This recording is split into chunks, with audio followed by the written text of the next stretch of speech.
Wala pang nagawa yang PBBM nyo.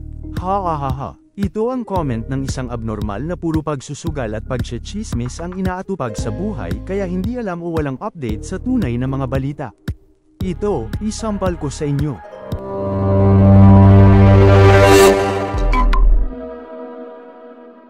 The New Agrarian Emancipation Act, ang batas na pinirmahan ni PBBM na tuluyang nagbura at nagpatawad ng lahat ng bilyong-bilyong utang ng daang libong magsasakaang Pilipino sa loob ng maraming dekada. Hindi lang yan, ipinamahagi na ng tuluyan ng Administrasyong Marcos ang milyong ektaryang mga lupa sa mga magsasakang Pilipino sa iba't ibang panig ng bansa sa pamamagitan ng pagbibigay sa kanila ng free land titles. Ibig sabihin, ang mga taong nagbubungkal ng lupa at nagtatanim para may pagkain ang bawat pamilyang Pilipino ay hindi na mahihirapan at gaganahan silang magtanim at maghanda ng pagkain para sa pangangailangan ng bansa dahil wala na silang iniisip na mga problemang nagpapabigat sa kanilang mga buhay. Hindi lang yan, namigay din si PBBM ng mga traktura, mga makinaryang pang-araro at modernong makinarya para sa pagtatanim, namahaji ng libreng supply ng mga abono o pataba at pesticides, at nagbigay pa ng cash assistance sa mga pamilya ng bawat magsasaka. Namahaji din ng mga libreng buto or variety seeds. Ginagawa yan ni PBBM kasama ang Department of Agrarian Reform at Department of Agriculture 2 taon na mula nung siya ay umupo bilang Pangulo ng Pilipinas. Teka, nagsasagawa rin pala si PBBM ng farm-to-market roads o mga kalsadang mag-uumpisa sa mga sakahan diretso palengke para hindi na mahihirapan ang mga magsasaka na dalhin sa merkado ang kanilang mga produkto. Eto pa, kasalukuyang nagtatayo ang Administrasyong Marcos ng mga bagong pasilidad ng irigasyon o patubig, irrigation projects, sa iba't ibang panig ng Pilipinas para may source ng pangdilig sa mga pananim ang mga magsasakang Pilipino. Plus, sa proyektong kagawa ng Pangulo, nagkakaroon ng mga magsasakang Pilipino ng pagkakataon na makabenta ng farm-to-market products diretso sa consumer o customer at nabebenta ito ng mas mura dahil libre ang pwesto na pinuprovide ng gobyerno at hindi na dumadaan sa mga third-party wholesalers. Kaya diretso na sa mga magsasakang supplier ang kita mula sa kanilang mga binibentang mga produkto. Hindi lang yan, ang gobyerno ay bumibili rin ng direkta sa mga magsasakang Pilipino para maibenta ng mura sa mga kababayan natin at hindi na kailangan pang maghanap ng buyer na mga negosyante para lang makabenta sila.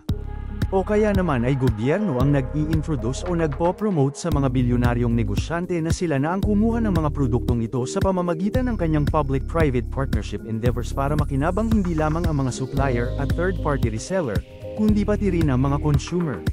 Inuna ni PBBM ang provision sa mga magsasaka upang matupad ang kanyang pangarap na maisakatuparan ng 20 per kilo na bigas kapag bumaba ng husto ang gastos ng mga magsasaka sa mga pataba at patubig ng kanilang mga palay o pananim. Nang sa gayon, mas maibibenta ng mga magsasaka ng mas mura ang bigas kapag bumaba ang kanilang expenses sa production ng palay. Ganyan ang strategy na ginawa ni PBBM upang maging affordable ang pagkain ng bawat pamilyang Pilipino. Hindi man agad-agad o madalin, ngunit at least ang mahalaga ay naumpisahan na ito. And in the long run, matutupad ang pangitain ng Pangulo sa kanyang bagong Pilipinas agenda na wala nang magugutom na Pilipino sa mga darating na panahon. Kaya ang ganitong programa ay dapat suportahan ng bawat mamamayan at tulungan dahil long-term ang goal nito. Ang utak ni PBBM ay hindi pang short-term kundi pang long-term, pakikinabangan ng mga susunod na henerasyon. Bagamat mayroon din siyang short-term solutions, gumagawa rin siya ng long-term solution para hindi rin sayang ang oras dahil tumatakbo ang panahon. Tandaan, ang mga magsasaka ang pinaka-importanteng tao sa ating bansa.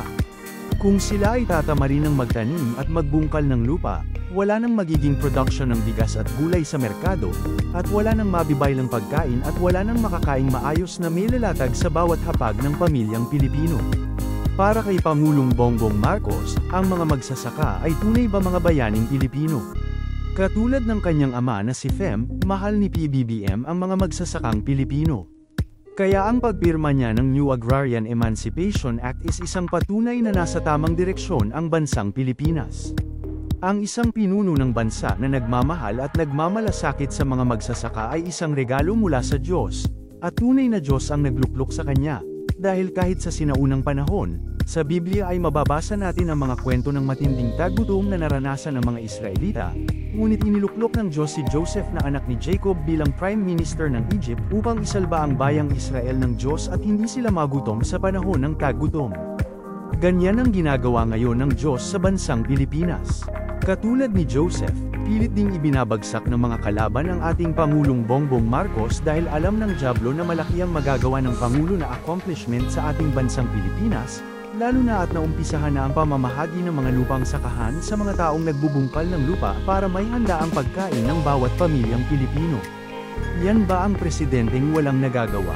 Inuna ni PBBM ang ating mga magsasaka upang sila ay ganahan na muling magtanim sa mga bukid dahil suportado sila ng ating pamahalaan at hindi na sila matutuksong magbenta pa ng mga lupaing sakahan dahil sa kawalan noon ng pag-asang mabungkal ang lupa at mabayaran ang kanilang pabigat na mga kautangan sa amilyar, sa gasto sa abono at pataba, sa patubig, at sa mga kagamitang pang-araro, na ngayon ay nireresolba ng ating Pangulo. Pinatawad ng Marcos administration ang mga kautangan ng mga magsasaka, nagbigay pa ng amnestiya sa mga bagong amilyar ng lupa, nag-provide ng mga makinarya, abono, patubig, pesticides para sa mga salot sa pananim, mga farm-to-market roads, at Kadua community markets para sa mabilis na paghatid at pagbibenta ng mga bigas, gulay, at iba pang mga pananim. Mabuhay ka Pangulong Ferdinand R. Marcos Jr. Mabuhay ang bagong Pilipinas. Kaisa mo kami sa pagsusulong ng isang ideolohiyang nagtatanghal ng panimulang prinsipyo ukol sa nasyonalismo, na siyang nagpupukaw ng damdamin ng bawat makabayan, makadiyos, makatao, at makakalikisang Pilipino. Patuloy nating suportahan ang ating Pangulo sa pagtataguyod ng isang bagong Pilipino para sa bagong Pilipinas. Ang mga oposisyon ay nananatili sa isang lumang Pilipinas na may bulok na pag-uugali na makapolitika at mapanirang puri. Huwag natin silang gayahin. Sumulong tayo sa isang bagong Pilipinas. Sapagkat nasa ating mga kamay ang ating magandang kinabukasan. Kasama ang ating Pangulo, isiga nating lahat. Ako, ikaw, tayo ang Filipino future. Mag-like at mag-subscribe sa ating channel upang patuloy nating maikalat ang mabuting balita na talagang dumating na ang redemption ng mga Pilipino mula sa lumang ideolohiyang politikal at ekonomikal na ipinaglalaban ng mga kalaban ng mabuting pamahalaan. Paki-share niyo po ang video na ito. Maraming salamat po. Lalo na sa ating mga kababayang land reform beneficiaries, dalawang regalo po kasi ang handog ni Pangulong Ferdinand R. Marcos Jr. para po sa ating mga galdang naghihintay na makuha ang titulo ng lupang sinasak at mabayaran ang ilang dekada ng utang sa kanilang kabuhayan. Ito'y matapos pagtibayin ng Pangulo ang New Agrarian Emancipation Act at mamahagi ng higit 30,000 land titles. Ang sentro ng balita mula kay Alan Francisco, live. Naomi Aljo, matapos ang ilang dekadang paghihintay, good news para sa mga kababayan nating agrarian reform beneficiaries o sa mga magsasakang Pilipino dahil pirmado na ni Pangulong Ferdinand R. Marcos Jr. ang New Agrarian Emancipation Act. Ito Naomi Aljo, ang Republic Act number 11953 na pinirmahan lang kanina sa Malacanang. Kasama ng Pangulo sa pagpirma si DAR Secretary Conrado Estrella, Senate President Juan Miguel Zubiri, House Speaker Martin Romualdez at iba pa. Naroon din ang mga Agrarian Reform Beneficiaries o ARB. Ito yung mga magsasaka o mga magagawang bukid na pinagkalooban ng pamahalaan ng mga lupain sa ilalim ng Presidential Decree number 27, Republic Act number 6657 na sinusugan naman ng Republic Act number 9700. Sa ilalim ng New Agrarian Emancipation Act, mabubura na ang lahat ng hindi nabayarang amortization ng principal loan kasama na yung mga interes at mga multa kung mayroon man na natamo ng mga ARB. In short, na yung Aljo, malaytang sa lupa ang mga ARB dahil sa batas na ito.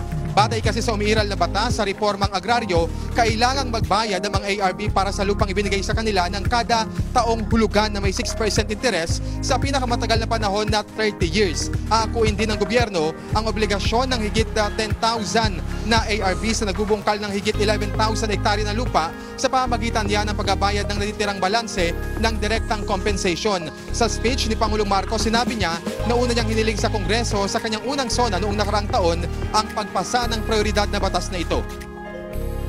Sa kaunahan kong State of the Nation address ay nasabi ko, the Filipino people, ay sinasabi ko sa ating at ipinangako ko sa ating mga kababayan na itutuloy ang Agrarian Reform Program.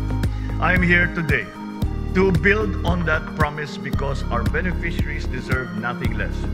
Ituloy natin ang reformang agraryo hindi lamang sa pamimigay ng lupa at sa mga magsasakang hanggang ngayon ay wala pa ring lupa, kung hindi upang tuluyan na sila'y palayain mula sa pagkakautang na pumipigil sa kanilang ganap na pagmamayari sa lupang bigay sa kanila ng pamahalaan.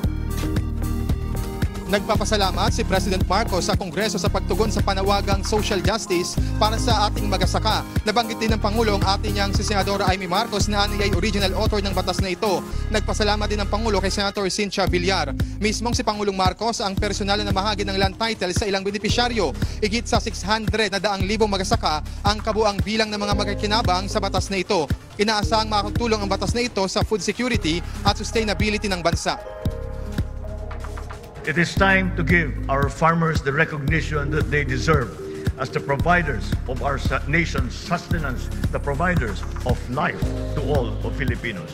Panahon na upang ang ating mga magsasaka na silang nagpapakahirap araw-araw upang lagyan ng pagkain ang mga hapagkainan ng ating mga tahanan ay mabigyan ng atensyon at pagpupugay na akma sa kanilang kontribusyon sa ating bayan. Inihimok ko rin ang ating mga agrarian reform beneficiaries na patuloy na alagaan at payabungin ang ating mga sakahan. May paalala rin ang DAR sa mga benepisyaryo kaugnay na tanggap nilang land titles. Ayon sa batas, meron kailangan pag naibabot sa kanila ang kanilang titulo, kailangan maghintay sila ng 10 taon bago nila maibenta ang lupa sa iba. Sapagkat pag nalaman po ng agrarian reform na kanilang ibinenta ang lupa nila na hindi pa lumalampas ang 10 taon, babawiin po ng pamahalaan at ibibigay natin sa ibang beneficiary ang lupa po. Kaya palagay ko basta may information campaign lang na malaman ng ating mga magsasaka, hindi magkakaroon ng malawakang bentahan ng lupa.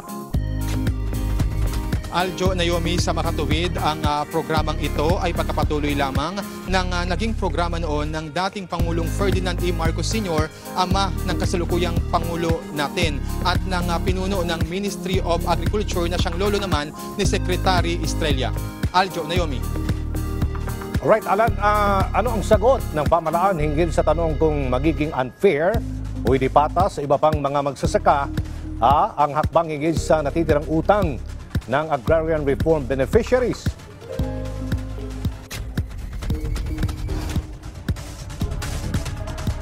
Aljo, kanina sinabi ni Secretary Estrella na primarily ang dahilan kaya naipasa ang batas na ito ay para higit na matulungan yung mga magsasaka. Alam naman natin, Aljo, kapag sinabing magsasaka rito sa Pilipinas, usually isa sila sa mga miyembro na talagang pinakamahirap na Pilipino, no? Actually, yung nakausap ko nga kanina, mga magsasaka, mga benepisyaryo mula sa Pila, Laguna, ang sinasabi nila, may mga utang sila sa lupa. Multa, kasama na yung amortization, no? Pero dahil sa araw-araw na inuuna nila yung pagkain, no, everyday, kaya hindi na nila nabibigyan ng pansin yung utang sa lupa. Kaya naman, ito yung sinasabi ng Secretary Estrella na hindi ito unfair dahil primarily, ginawa ang batas na ito para matulungan yung mga magsasaka. Aljo. Gaano kalaga ang naturang hakbang ng administrasyon ni Pangulong Marcos Jr. Alan para mapataas naman ang ating agricultural production?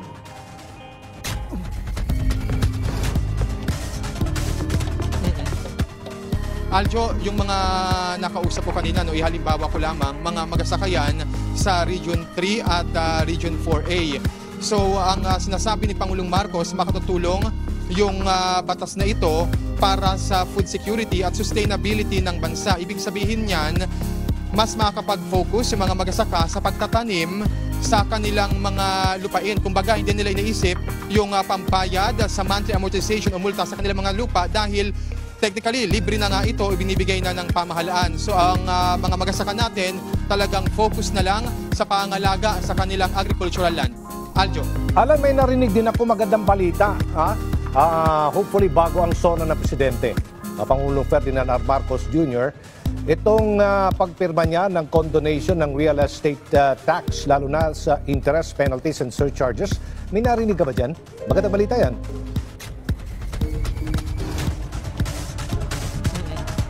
Aljo, wala pang opisyal o anumang pahayag mula sa Malacanang kaugnay niya, no? However, ayan yung tinutukoy mo na June or nitong nakaraang buwan lang natapos, no, yung deadline ng condonation para sa mga real estate. So, ang inihintay nga rin ng mga kababayan natin, lalo na yung mga nag-aasikaso ng kanilang mga lupa sa BIR, particularly, no, yung mismong extension o yung pagpirma ng extension ng Pangulo rito. So, antabayanan natin yung Aljo kung i-announce pa yan ng Pangulo sa zona niya sa mga susunod na araw. Aljo. I-rectify, hindi real estate, estate tax yun, estate tax. So, hopefully ay may bigay sa atin yan ng mahal na Pangulo. Bongbong Marcos. Maraming salamat, Alan Francisco. Maraming salamat po, Pangulong Ferdinand R. Marcos Jr. Pagpalain ka ng ating Panginoong Diyos. Pagpalain nawa ang bansang Pilipinas. Ako nga pala si Filipino Future na nagsasabing, sa isang bagong Pilipinas, disiplina pa rin ang kailangan. Mabuhay ka Pilipino!